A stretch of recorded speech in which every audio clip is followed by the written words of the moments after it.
Welcome to fast news. నేను వైష్ణవ్. తెలుగు రాష్ట్రాల ముఖ్యమంత్రులు ప్రజాభవన్లో సమావేశమయ్యారు.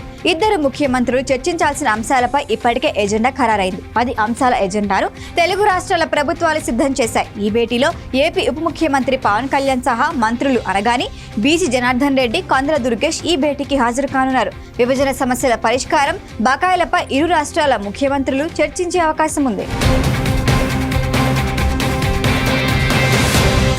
ఏపీ బేవరేజెస్ మాజీ ఎండీ వాసుదేవ్ రెడ్డి, మాజీ మంత్రి కొడాలి నాని, ప్రస్తుత తూర్పుగోదావరి కలెక్టర్ మాధవీలత రెడ్డిపై గుడివాడ పోలీసులు కేసు నమోదు చేశారు. తన తల్లి మరణానికి వాసుదేవ్ రెడ్డి, కొడాలి నాని కారణమయ్యారంటూ గుడివాడ 2వ పట్టణ పిఎస్లో దుగ్గిరాల ప్రభాకర్ అనే వ్యక్తి ఫిర్యాదు చేశారు. తమ గోదాములో ఉన్న లిక్కర్ కేసులను పగలగొట్టి తగలబెట్టారు అని ఇదేంటని అడిగితే వాసుదేవ్ రెడ్డి, మాధవీలత దూషించారు అని ఆరోపించారు. కొద్ది రోజులకే తన తల్లి మనస్తాపంతో మరణించిందని ప్రభాకర్ తెలిపారు. ఈ ఫిర్యాదుతో ముగ్గురిపై కేసు నమోదు చేశారు. భారత రాష్ట్ర సమితి మరో షాక్ తగిలింది. 6 ఎమ్మెల్సీలు పార్టీని వీడి 48 గంటలు కూడా గడవకముందే మరో ఎమ్మెల్యే పార్టీని వీడారు. గద్వాల ఎమ్మెల్యే కృష్ణమోహన్ రెడ్డి కారు దిగి హస్తం పార్టీ కండువా కప్పుకున్నారు. సీఎం రేవంత్ రెడ్డి, కాంగ్రెస్ తెలంగాణ వ్యవహారాల ఇన్ఛార్జ్ దీప్ దాస్ మున్షి కృష్ణమోహన్ రెడ్డి పార్టీ కండువా కప్పి హస్తం పార్టీలోకి ఆహ్వానించారు. ఇప్పటి వరకు 7 ఎమ్మెల్యేలు, 8 మంది ఎమ్మెల్సీలు గులాబీ పార్టీని వీడి కాంగ్రెస్ లో చేరారు.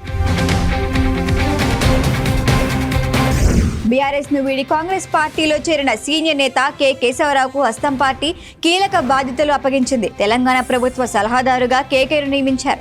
కేబినెట్ హోదాతో పబ్లిక్ అఫైర్స్ సలహాదారుడిగా కేశవరావును నియమిస్తూ తెలంగాణ ప్రభుత్వం ఉత్తర్వులు జారీ చేసింది. ఇటీవల గులాబీ పార్టీని వీడి కాంగ్రెస్ కి చేరిన కేకే తన రాజ్యసభ సభ్యత్వానికి కూడా రాజీనామా చేశారు. ఎంతో కాలం నుంచి కొత్త రేషన్ కార్డుల కోసం ఎదురు చూస్తున్న తెలంగాణ ప్రజలకు ప్రభుత్వం శుభవార్త చెప్పింది. త్వరలోనే కొత్త రేషన్ కార్డులు జారీ చేస్తామని సీఎం రేవంత్ రెడ్డి ప్రకటించారు. మంత్రివర్గ సమావేశంలో చర్చించిన తర్వాత కొత్త కార్డుల మంజూరుపై కాంగ్రెస్ ప్రభుత్వం అధికారిక ఉత్తర్వులు జారీ చేయనుంది. తెలంగాణలో ప్రస్తుతం 90 లక్షల రేషన్ కార్డులు ఉన్నాయి. కొత్త కార్డుల కోసం మరో 10 లక్షల దరఖాస్తులు వస్తాయని అధికారులు అంచనా వేస్తున్నారు. మీ సేవ పోర్టల్ ఓపెన్ చేసి కొత్తగా దరఖాస్తులు స్వీకరించే అవకాశాలు ఉన్నాయి. గ్రేటర్ హైదరాబాద్ మున్సిపల్ కార్పొరేషన్ పాలక మండలి సమావేశం రసాభాసగా మారింది. బీఆర్ఎస్, బీజేపీ కార్పొరేటర్ నినాదాలతో సమావేశం గందరగోళంగా నెలకొంది. మేయర్ రాజీనామా చేయాలి అని నినాదిస్తూ బీఆర్ఎస్ కార్పొరేటర్లు పోడియాన్ని చుట్టుముట్టారు. దీంతో బీఆర్ఎస్ కార్పొరేటర్లపై మేయర్ మండిపడ్డారు. పార్టీ ఫిరాయింపులను ప్రోత్సహించేది బీఆర్ఎస్ అంటూ మేయర్ ఫైర్ అయ్యారు. నిరసన తెలిపేందుకు బీఆర్ఎస్ కు సిగ్గుండాలి అంటూ ఆగ్రహం వ్యక్తం చేశారు. బ్రిటన్ సార్వత్రిక ఎన్నికల ఫలితాలను ప్రస్తావిస్తూ కాంగ్రెస్ ఎంపీ శశి థరూర్ బీజేపీపై విమర్శలు గుప్పించారు. లోక్సభ ఎన్నికల సందర్భంగా బీజేపీ ఇచ్చిన నినాదం ఇప్పటికీ నిజమైందని, అయితే అది భారత్లో కాదు బ్రిటన్లో అని ఎద్దేవా చేశారు. మొత్తానికి బీజేపీ ఆప్కీ బార్ 400 పార్ సాధ్యమైంది, కానీ భారత్లో కాదు వేరే దేశంలో అని సోషల్ మీడియాలో థరూర్ పోస్ట్ చేశారు. ఆప్కీ బార్ 400 పార్ నినాదంతో బీజేపీ ఎన్నికలకు వెళ్లగా కమలం పార్టీకి సొంతంగా 240 సీట్లు వచ్చాయి. దీన్ని ఉద్దేశించే థరూర్ పోస్ట్ చేశారు. హతరాస్ ఘటనలో 123 మృతి చెందిన అనంతరం అదృశ్యమైన నారాయణ్ సాకర్ హరి అలియాస్ బోలేబాబా తొలిసారి మీడియా ముందు ప్రత్యక్షమయ్యారు. జూలై 2న జరిగిన ఘటనతో తాను చాలా వేదనకు గురైనట్టు తెలిపారు. దోషులను విడిచిపెట్టిపోమని, బాధిత కుటుంబాలు న్యాయ వ్యవస్థపై విశ్వాసం ఉంచాయి అని కోరారు. మరణించిన కుటుంబాలు, గాయపడిన వారికి అండగా ఉండాలి అని కమిటీ సభ్యులను అభ్యర్థించినట్లు తెలిపారు. మరోవైపు హతరాస్ తొక్కిసలాట కేసులో ప్రధాన నిందితుడు దేవప్రకాష్ మధుకర్ పోలీసుల ముందు లొంగిపోయాడు.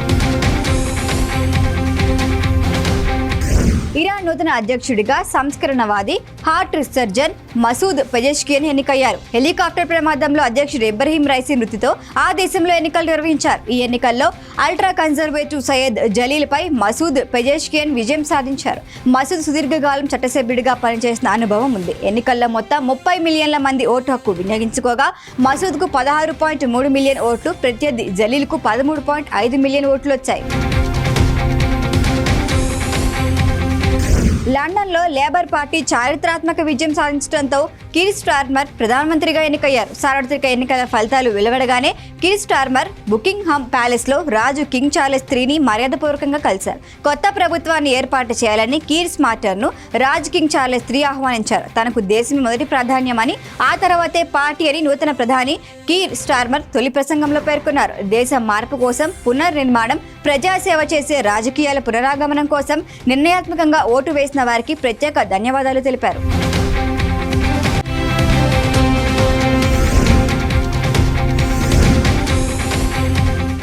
వీడియో కనుక మీకు నచ్చినట్టయితే లైక్ చేయండి, షేర్ చేయండి, సబ్స్క్రైబ్ చేయండి. అలాగే పక్కనే ఉన్న బెల్ ఐకాన్ని క్లిక్ చేయండి.